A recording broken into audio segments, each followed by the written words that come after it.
to domestic politics this morning. I'm joined by our political editor, Darren McCaffrey, and to Chequers. We know in the past that summits at the Prime Minister's official country residence have altered the course of British history.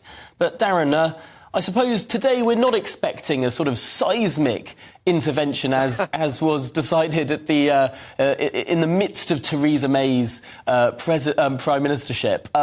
What can we expect today?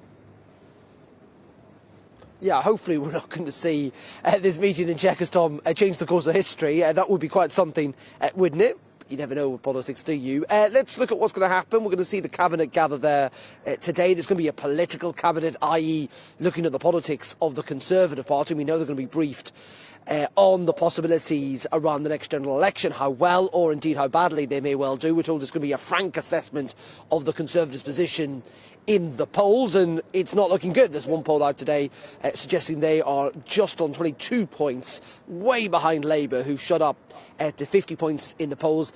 In fact, actually, that's been pretty consistent now, really, since the Liz Truss era. Rishi Sunak hasn't really shifted the polls by any great margin at all. And then we're going to see actual cabinet. Well, they'll talk about lots of the big issues today. I'm sure Ukraine may well pop up there. And we are going to also have a clip, an interview, if you like, from the broadcasters with the Prime Minister. And one of the questions going to be, there is no doubt that Nadhim Zahawi, I suspect, will dominate that form of questioning. He is going to be at that away day in Chequers today. It comes as many of his colleagues, either behind the scenes or increasingly in open, are saying that he should stand aside while this investigation is carried out. There's just a feeling that the weight of evidence is too great, that he's doing the party too much damage. And we're told, according to the Times this morning, Tom, that the Prime Minister is livid with Nadhim Zahawi, so much that he hasn't spoken to him in days. Yes, the Prime Minister's spokesman yesterday was not committing to say whether or not the Prime Minister had spoken to Zahawi directly since he was appointed to the cabinet. He's saying that he wouldn't get into these private conversations. It's extraordinary, potentially, this level of animosity. Is this why they need an away day? Sorry, I missed the last little bit of that, Tom. Is this why? Is this why they need an away day? Is this a team-building exercise? Are we going to see people sitting around in a circle singing songs? Well, do you remember, I think, wasn't it Steve Hilton working under David Cameron was coming up with all sorts of plans that ministers could do on away day?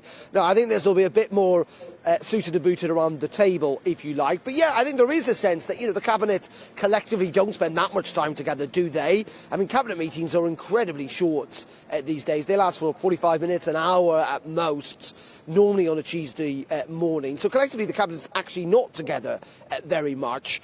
And yes, I think there has to be a sense that, spending time together is a way of trying to boost group morale. But it would be quite incredible if things are as bad as they are reported to be between the chairman of the Conservative Party and the Prime Minister. And it does get to this sense, as you say, where the Prime Minister feels that he's been increasingly dragged into this row as well. It's interesting, last night, Downing Street felt the need to issue that statement, making it clear that the Prime Minister had never been fined by HMRC. He will not want this dragging on, but effectively that is what's going to happen until either this investigation concludes, and we really don't know how long that's going to last, or whether the Prime Minister feels fit, or indeed, as the critics would claim, strong enough to sack the chairman of the Conservative Party.